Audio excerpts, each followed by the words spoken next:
Journaliste écrivain José Diaty a procédé il y a quelques jours au lancement officiel du prix Pape Diouf du journaliste sportif africain. Nous le recevons à présent pour en savoir davantage sur cette distinction. Venez.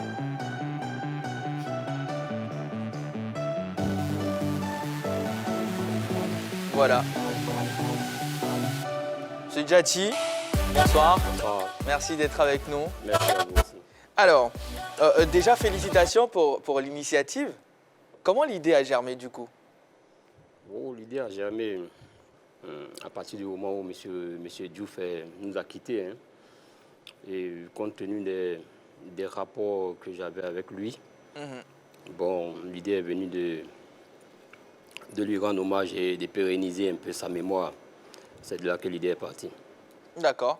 Roger? Je dis félicitations, cher aîné. Vous savez que j'ai beaucoup d'admiration et de respect pour vous. On partage beaucoup de points de vue sur les sujets d'actualité. Mais si l'affaire Diouf, est-ce que ce prix-là est le fruit de votre amitié avec l'homme ou l'expression de la reconnaissance à un grand homme? On fouille un peu et on est un peu perdu entre les deux éléments. Est-ce que c'est parce que c'est un ami que vous faites ça ou alors c'est parce que Pape Diouf représente un certain nombre de symboles? Bon, quand vous parlez d'amitié, c'est un peu, je pourrais dire un crime de lèse-majesté. Hein. D'accord. Je ne suis pas ami à M. Pape Diouf. D'accord. Je ne peux pas être son ami. Voilà, c'est un mentor. C'est quelqu'un de... C'est votre mentor. Bon, d'accord, voilà. On n'en est pas très loin quand même. Voilà. Donc l'amitié, ça se développe entre des personnes vraiment qui, d'abord, se respectent et puis, bon, qui ont à peu près le même niveau. Hein. Voilà. Bon, je vais remplacer amitié par lien fort.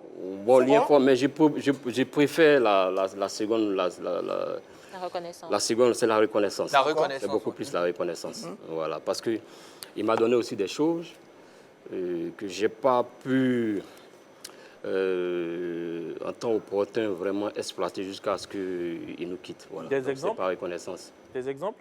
Mais l'exemple qui me fait d'abord, c'est d'avoir écrit un livre avec lui. Ça, qui est paru aux éditions GEDAC à Paris. Et je suis pratiquement le seul Africain à qui il a ouvert cette porte. Voilà. Donc, et ça m'a ouvert aussi beaucoup de portes. Voilà. Donc, il y a plusieurs façons de donner un cadeau à quelqu'un. Voilà. Et je pense que c'est la meilleure des façons de donner un cadeau à un journaliste. Mais d'aucuns pourraient estimer que attribuer le nom de feu Pape Diouf sera aussi un crime de lèse-majesté parce que vous aviez aussi travaillé avec des Ivoiriens. Pourquoi pas Pourquoi le prix ne porte pas aussi le nom d'un Ivoirien? Non, d'abord, j'ai dit il nous a quittés d'abord. Oui. Il nous a quittés. Et comme feu Sidi Diallo. Voilà. Il ne faut pas que on l'oublie. Il ne faut pas qu'on l'oublie. Et puis, c'est vrai, on a des dirigeants ici, mais il a eu quand même des positions au niveau du monde. Hein, d'abord. Il a été président de l'Olympique de Marseille. Absolument. Il n'est pas un club qui sort de nulle part. Hein. Voilà, président de l'Olympique de Marseille.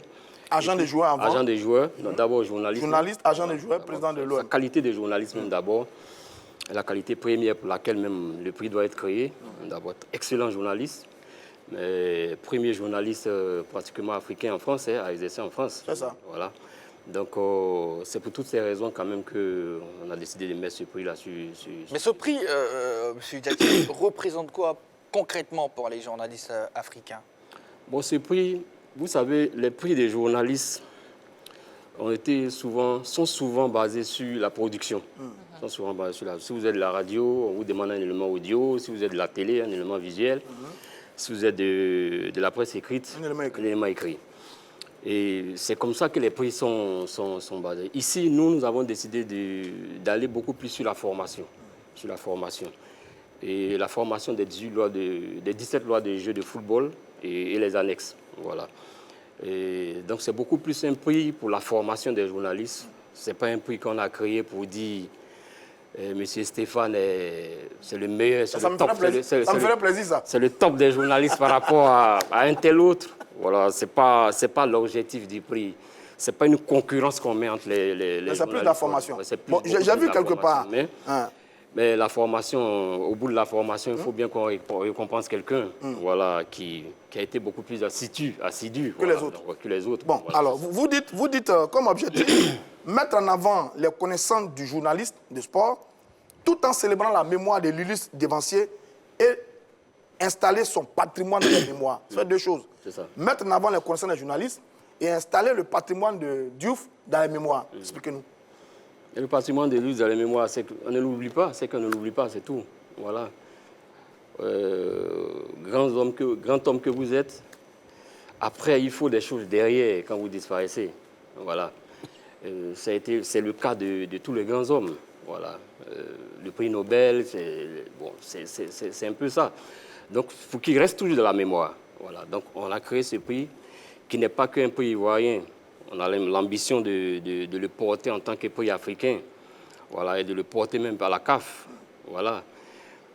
On fait de ce prix un peu notre ballon d'or au niveau des journalistes. Vous constatez qu'au niveau des journalistes, la CAF récompense tout le monde chaque année, sauf les journalistes. Absolument. Donc, voilà. Or, si on veut participer à un prix sur les prix de production sont un peu subjectifs souvent.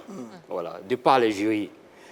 Bon, certains journalistes disent non, j'ai produit le meilleur reportage, alors le jury ne m'a pas pris. C'est ça. Ici, c'est un concours sur les connaissances des lois de jeu. On vous met dans une situation, on dit par exemple, c'est un exemple banal. Là, nous sommes dans la pratique, vraiment. La pratique, Comment voilà. ça va se passer? Comment ça se passe concrètement? Voilà, c'est un questionnaire qu'on vous donne. Vous venez, on vous donne un petit cahier, entre 100 et 200 questions, où les 17 lois de jeu du football sont mises en situation dans le jeu. Donc, ça permet aux journalistes quand même de s'imprégner de ces lois-là. Nous allons au terrain. Souvent, on discute même sur des positions d'hors-jeu. Je prends par exemple un exemple, une question banale dans le document qui peut apparaître. On dit qu'il y a une équipe A, par exemple. Au moment où un coup de pied part, l'équipe A marqué le but, mais au moment où le but a été marqué, l'arbitre constate par exemple qu'il y a un joueur de l'équipe A qui a été remplacé, qui se retrouvait sur le terrain. C'est ça. Voilà. On a encore marqué le but. On a encore marqué le but. Il est validé ou pas? Il est validé ou pas? D'accord. Quelles sont les situations? On vous présente plusieurs situations. À vous de les choisir. C'est intéressant. C'est Yellow. nouveau. Voilà. C'est nouveau, ça. Voilà. Yellow a une question, Roger. Donc, ça vous permet de vous imprégner de ces lois de jeu de football. Et au sortir de là, vous avez quand même une petite connaissance. Au fil du temps, bon, on vous accompagne après le concours, on vous remet certains corrigés, vous apprenez. Et comme c'est un concours une loi de jeu peut amener une multitude de questions. Mais en même temps, pardon, est-ce que Roger Stéphane, allez-y. le nom du prix, c'est quoi déjà? Le prix Pape Diouf, du journaliste sportif africain. Ok, journaliste sportif africain. Africain. Est-ce que vous pensez que votre questionnaire n'avantage pas que les journalistes qui sont basés que sur le football? Parce qu'il y en a qui travaillent que sur le basketball. Non, nous avons pris l'option de rester sur le football. Le football. Donc, journaliste de football, parce que... Non, pas journaliste. On est tous journalistes. C'est la discipline essentielle d'abord en tant que journaliste. Là où pas vous faire exercer. Ok, Que vous soyez en France, avantagez que que vous ceux qui soyez, sont dans on le vous met football. d'abord au football. Très bien. Ok. Après, vous allez au rugby ou bien vous allez Alors, au mais tel que vous procédez, Oui. est-ce que la pratique ne va pas privilégier les plus anciens dans le métier? Parce que quand on est plus ancien, on a plus de connaissances que les nouveaux. Je prends un exemple que j'aime bien. Mon aîné Ricardo Zama, qui est un narrateur exceptionnel et qui connaît bien les lois de jeu. Est-ce que lui, par exemple, il ne serait pas plus privilégié que mon jeune frère Balo, par exemple, sur ce type d'exercice? Connaître les lois de jeu et la mettre en situation, ça fait deux. D'accord. Voilà. Ça fait deux. Vous pouvez... Stéphane, vous connaissez les lois de jeu Vous Oui, connaissez les pas deux toutes, lois. mais... Voilà, vous connaissez. Ouais. Mais la mise en situation est particulière. Parce que c'est un peu comme un permis de conduire que vous passez, par exemple, aux États-Unis. Vous avez 26 questions. Et vous avez droit peut-être à... On vous donne le choix de faire 4 erreurs. Mais vous pouvez repasser les questionnaires sont là. Vous pouvez repasser les questionnaires, vous allez échouer peut-être 2 fois. Mais les questions sont là. Parce que la mise en pratique est différente. Voilà. La mise en situation est différente. D'accord. Et une mise en situation peut être mise en situation de différentes façons pour vous perdre. Voilà. Et il y a des réponses universelles aux différentes questions? Non, ce sont des questions à choix multiples. D'accord. Ce sont des QCM. Voilà, ce sont des QCM. Non, je me demande si les réponses sont universelles ou c'est selon le ressenti de celui qui... Non, ce n'est pas le ressenti, il faut connaître la loi. Okay. Je prends l'exemple que je viens de donner. C'est ça. Voilà. D'accord. Le grand frère, tu nous ramènes à l'école. Voilà. Revenez, Monsieur Diaty, sur les critères de sélection de celles et ceux qui pourront naturellement prendre part à ce concours-là, comme vous l'appelez. Non, le concours est ouvert à tout le monde, à tous les journalistes, il est gratuit. Comme j'ai dit, c'est un concours pour nous amener nous-mêmes à aller à la formation. J'exhorte vraiment tous les journalistes à participer. Comme j'ai dit, ce n'est pas un concours pour venir dire je suis le plus fort, tel que tel. C'est de la formation. Voilà, c'est de la Et formation. pratique. Voilà, pratique. Dans un esprit convivial et puis de partage. Très bien, Voilà. très bien. Ça va ressembler un peu plus Donc, tard. tout le monde Oui. peut venir s'inscrire. Et puis, bon, on va passer 2 heures ensemble, vraiment très Ça sera sympathique. quand exactement? Le concours a lieu le samedi 5 novembre. 5 novembre. Donc, à partir de 9h30, bon, dans un hôtel de la place. Très bien. On ne peut pas dire. À partir de 9h30, on se retrouve au plus tard. En 45 minutes, c'est fini. Et puis, on passe au cocktail. Et puis, le soir, Les résultats? le soir, on se retrouve autour d'un dîner Ouais. pour la cérémonie de gala. Et puis, Tout ça gratuitement. c'est gratuit pour les journalistes. En une journée En une journée Oui, c'est en une journée. Le concours, je vous explique un peu. Moi, mon inspiration est partie. Mon inspiration est partie. Étant au lycée, j'ai participé à un concours qu'on appelait ici le concours du GATL. Voilà. Nous, j'étais au lycée, dans un lycée, je faisais une série scientifique. Et c'est comme ça que c'était les militaires français qui se promenaient dans les lycées d'excellence pour recruter des élèves des séries scientifiques pour venir passer le concours. Voilà. Et c'est un concours qui m'a vraiment marqué. Voilà. Donc, ce que j'ai adapté un peu, on vous donnait un petit cahier, une gomme, un crayon. Vous venez, tac, c'est parti. Au bout de 30 minutes, vous sortez, on vous donne les résultats. Je vous rassure, l'initiative est très belle. Voilà. Le modèle est nouveau. Voilà. Ça va plaire. J'espère qu'un peu plus tard, ça va ressembler à un joli petit séminaire en Voilà. journaliste. Ça sera très, très bien. Bravo encore, chère année. Merci. La première édition aura lieu à Abidjan. C'est l'édition 0. Voilà, c'est l'édition Première édition, c'est l'édition 0. D'accord. On part doucement à Abidjan, comme Abidjan est vraiment un carrefour. C'est ça. Et puis, Abidjan, c'est vraiment la ville de M. Pape Diouf. C'était vraiment la ville de M. Pape Diouf. Vous allez l'étendre après à d'autres pays? Oui, Après à d'autres pays? oui. Abidjan, c'est l'édition 0. On compte faire avec la CAN l'édition 1 à Abidjan. D'accord. Et puis passer peut-être au Sénégal. Mais le concours se fait avec les associations sportives de chaque pays. D'accord. Voilà, les associations sportives. Voilà. Donc, ce sont nos partenaires. Donc, c'est un concours qui va mettre en situation toutes les associations sportives de chaque pays. Ici, on le fait avec l'Union nationale de la presse sportive de Côte d'Ivoire, qui est partenaire. Mais à côté de ça, aussi, il y a l'association des journalistes sportifs de Côte d'Ivoire aussi. C'est la grande famille, ils peuvent venir nous rejoindre. Et puis, tout le monde s'est ouvert à tout le monde. Est-ce que vous sentez l'adhésion des journalistes sportifs? Est-ce qu'il y en a assez qui vous ont contacté pour pouvoir participer à ce Oui, il y a déjà concours? des inscriptions. Les inscriptions sont jusqu'au 28, au 26. Actuellement, on évalue combien d'inscriptions? Ben, ça, c'est le secrétariat général ça relève du secrétariat général de...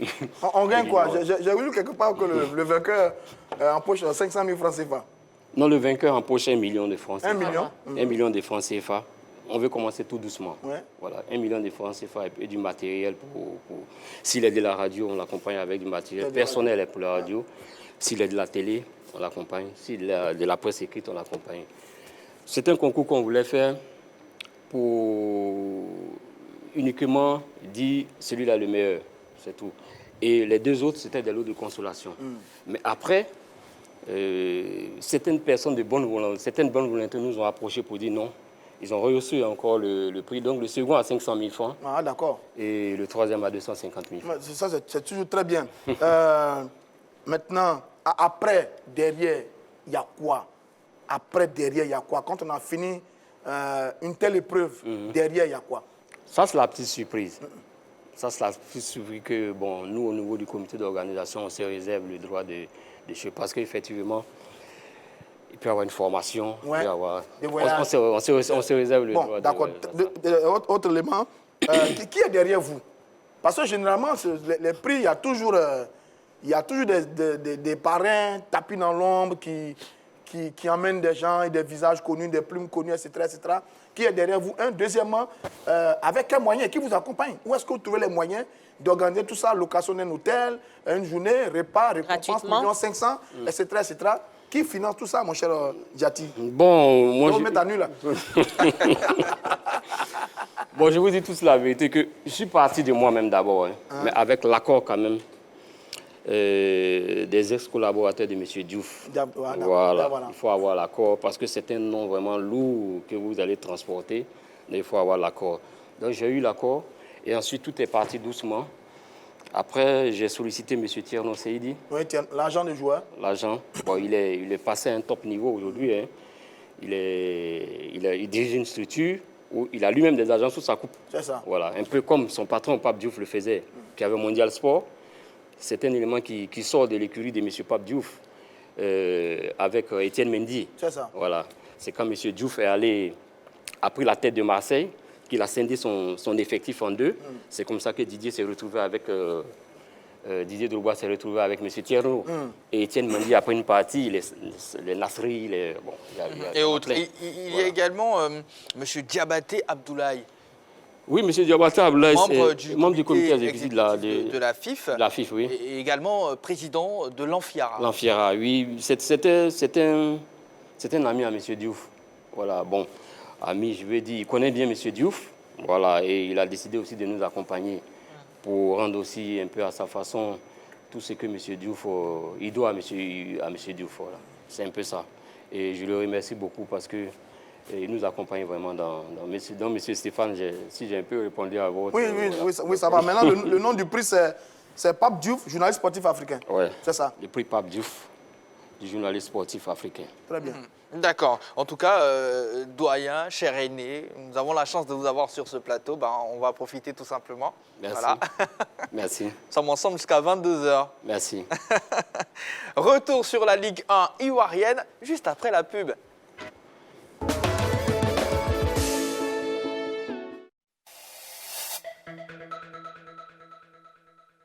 Sur la 3, top départ, c'est parti.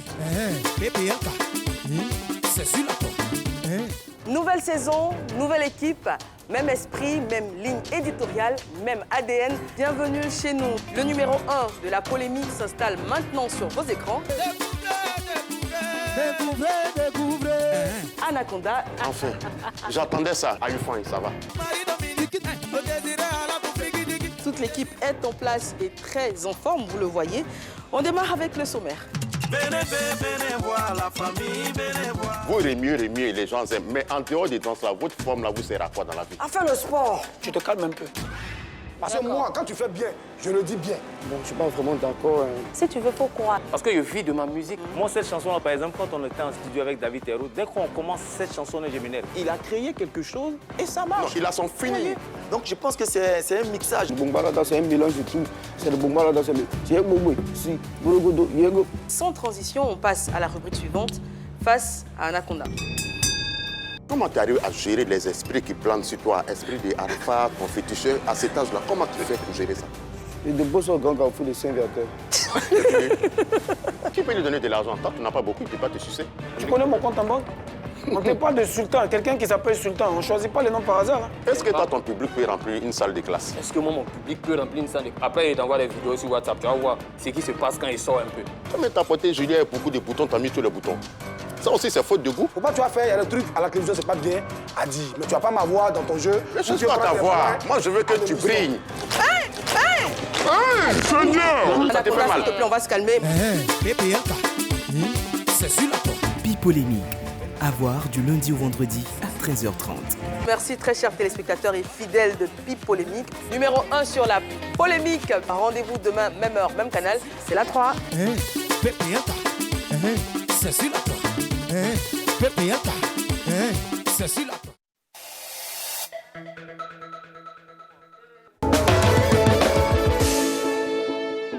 Yellow Blémonde a cédé sa place à Jean-Philippe Auria pour la suite de cette émission. Bonsoir JP. Bonsoir Jean-Baptiste. Comment allez-vous? Super bien. Eh bien, vous étiez scotché Oh la là là. télé Oh là là. pour le match Ouais, l'événement du soir. Inter. Oui, puisque ce soir, on est en soirée Ligue des Champions. C'est ça. Et il y a une rencontre assez palpitante entre le FC Barcelone et l'Inter de Milan. Voilà, on était en plein temps additionnel, mais bon, je vais laisser la primeur quand même à ceux qui doivent donner l'information, de la donner à l'ensemble des téléspectateurs et des différents auditeurs. D'accord, en tout cas, dans pas longtemps, on retrouvera notre duo Wallo et Balo pour des nouvelles fraîches. La question LGT de ce soir concerne la Ligue 1 ivoirienne. Êtes-vous satisfait du niveau de jeu après 4 journées? Plus 225, 27, 21, 59, 93, 99. On va en tout cas ouvrir le téléphone. Après, bien sûr, le 1-0 à l'aller, là, 3-3 au match retour. D'Orgelès, c'est quand même... j'ai envie de dire, le niveau a monté. Le niveau a monté. Parce que 6 buts, là, il faut dire aussi que par moment, le Barça en difficulté, la formation de l'Inter résiste à tout. Hein. C'est une très belle équipe. Quand il y a la possibilité de marquer des buts, effectivement, on ne s'en prive pas. On met ses ballons au fond des filets. Et puis, on sait que c'est le Barça. Quand on joue le Barça, on essaie tant bien que mal de hausser un peu son niveau de jeu. Le Barça en difficulté. Face à l'Inter, ça a été compliqué, mais c'est à l'image de cette formation du Barça. Parce que Messi n'est pas là. Je pense que la colonne vertébrale aujourd'hui du Barça n'existe pas. D'accord. Et je suis sûr et certain qu'on reviendra bien sûr sur cette phase de groupe de la Ligue des Champions. Entre-temps, je vois ici carton plein pour Liverpool, 7-1. Eh bien, Liverpool, les Reds étaient face aux Rangers. JP? C'est pas surprenant. Les Reds, c'est ça de se réveiller quand même. Parce que pourquoi oublier la Première Ligue? Oui, ils ont eu un début de saison un tout petit peu difficile. Actuellement, bon... On ne va pas dire que c'est fameux, mais bon, en Ligue des Champions, les Reds savent toujours rester, je dirais, pareil. Hein. Ouais. Voilà, donc je ne suis pas surpris de ce qu'ils viennent de réaliser. Dans un Djati, droit au but, ça vous rappelle quelque chose? Oui, bien sûr. L'Olympique de Marseille. Marseille, oui. Marseille a battu rapidement le Sporting. Oui, enfin. 2-0. Enfin, vraiment, comme le dit Stéphane. Vous savez, le Marseille, c'est une équipe d'abord qui a une histoire vraiment un peu tumultueuse, hein. Que ce soit sur le terrain ou bien au niveau des dirigeants. Hein. C'est une équipe qui se réveille souvent quand elle veut et souvent elle plonge, quoi. Aujourd'hui, c'est quand même un peu le réveil. On espère que vraiment ça va aller pour eux. Le management de Tudor? Oui, 4-1 au match aller, 2-0 au match retour. Dans la double confrontation de Français et Portugais, Marseille permet à la France de remporter cette double confrontation parce que le PSG a fait 2 matchs nuls face au Benfica. Les Marseillais qui restaient, je crois, sur 13 ou 14 rencontres sans victoire en Champions League, là, ils viennent enchaîner 2 victoires d'affilée. Marseille se repositionne dans la course pour la suite de la compétition. Je pense que Tudor, qui était un entraîneur assez décrié par les supporters marseillais, je pense qu'actuellement, ils doivent beaucoup revoir leur position concernant cet homme qui est arrivé, qui a, je ne vais pas dire balayé, mais qui a remis en cause beaucoup de principes au niveau du club. Notamment, il a décidé de mettre sur le banc Dimitri Payet, qui est le capitaine emblématique, joueur vedette de cette équipe, au grand désarroi des supporters. Aujourd'hui, plus personne ne parle, parce qu'ils ont mal jugé Tudor. Tudor, quand même, c'est une très grande carrière en Italie, notamment au sein de la Juventus de Turin, entraîné par un certain Lippi, Matteo Lippi, donc... c'est quelqu'un qui connaît très bien la science et je ne suis pas surpris. Moi, je pense que c'est probablement un futur grand entraîneur que Marseille a là sous la main. Et en tout cas, je profite, on parle de Marseille, donc on va parler de Éric Bertrand Bailly. C'est 63 minutes dans les jambes. Il a été remplacé par Gigot. Il est coupé d'un carton jaune. Il est solidement positionné, Roger, dans cette défense marseillaise. Oui, il est bien dans l'axe. Quand on joue à une défense à 3, il est bien dans l'axe, le patron. Bon, c'est bien, vous savez que Bailly, il a traversé des moments très difficiles du côté de United. Il renaît, il retrouve du jeu du côté de Marseille, il est en confiance, il est titulaire. C'est très bien qu'il continue comme ça. Marseille a fait une très belle saison en ce moment du côté du championnat domestique en France. Même s'ils ont une défaite assez amère face à la. Mais avant ça, ils avaient quoi? Une série de victoires depuis le début de la saison. Ils étaient invaincus. Il y a eu que la Ligue des Champions où ils avaient tâtonné un peu, je crois, 3 matchs sans victoire. Là, ils s'y réveillent un peu. Mais c'est bien. En tout cas, on est content pour Bailly et on espère qu'il va continuer comme ça, notre Éric Bertrand Bailly. D'accord. Tottenham, de son côté, a battu l'Eintracht Francfort sur le score de 3-2.